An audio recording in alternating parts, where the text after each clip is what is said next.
จะเริ่มพอในช่วงเช้าเนาะตอนนี้ก็กำลังจะไปล้างหน้า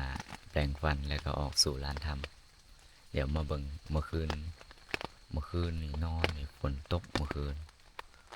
โอ้ฝนตกเดี๋ยวสิให้เบิ่งว่ามันสอดบ่เพราะว่ามาฮอดแล้วมาฮอดตอนแรงๆเนาะหลังจากที่ไปขอบริวารแล้วมาฮอดแล้วมันมืดแล้วก็เลยบ่ได้ปูผ้าบัดนะมีแต่กางเต็นท์เลย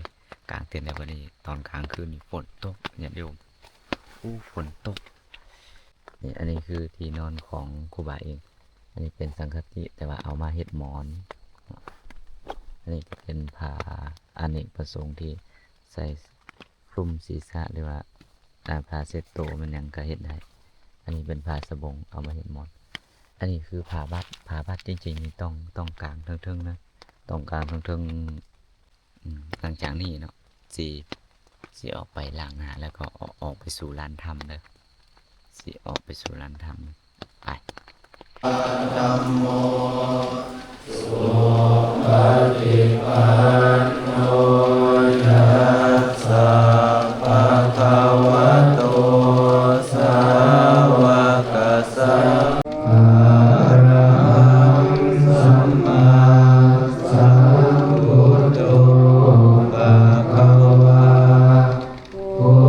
ทธังภะคะวันตังอะภิวาเทมิจากที่เอาไหว้พระเป็นที่เรียบร้อยแล้วตอนนี้ก็กำลังกลับไปที่เต้นเนาะซึ่งฝนมื้อนี้ฝนแต่ว่าเต้นครูบาจะบ่ได้กลางผ้าบัด น่าจะเปียกเบิดแล้วในเต้นเนาะเพราะว่าบ่ได้กลางมาไปอันนั้นมามันละค่ำก็เลยบ่ได้กลางในปกติเขาก็จะกางอันผ้าบัดอันนี้เพื่อกันฝนแต่ว่าครูบาบ่ได้กาง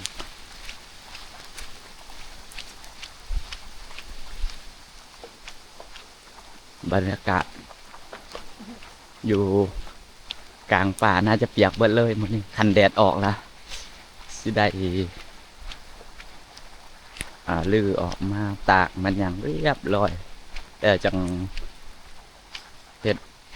ที่พักใหม่โอ้ฝนคักขนาดบัดนี้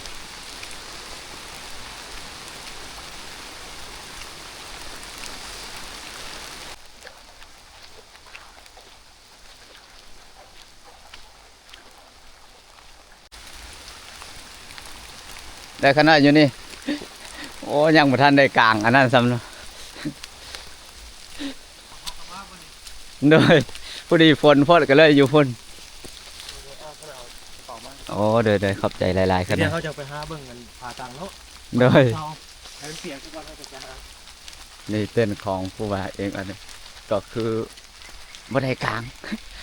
เลยปะกลางผ้าบัดมันก็จะอยู่แบบนี้เลย อันนี้ก็เป็นดินเลยนอนแบบนี้เลยเมื่อคืนนี่ก็ได้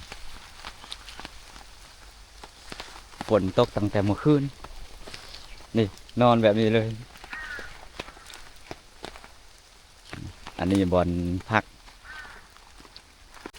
พามาเบิ่งที่นอนอันนี้คือที่นอนของผู้บ่าที่นอนเมื่อคืนนี่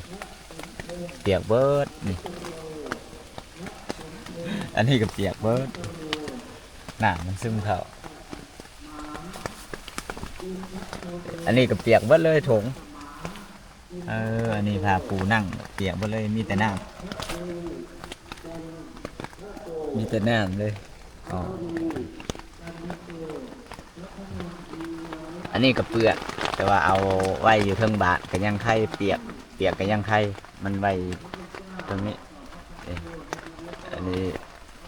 กันเปียกเบิด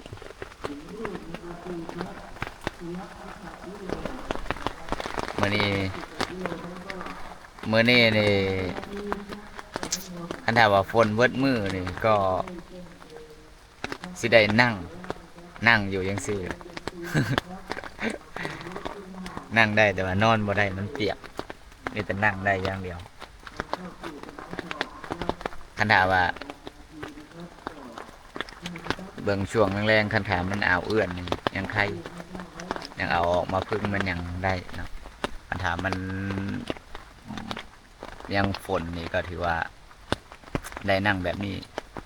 คืนต่อไปเนาะโอ้มันฝนพอดี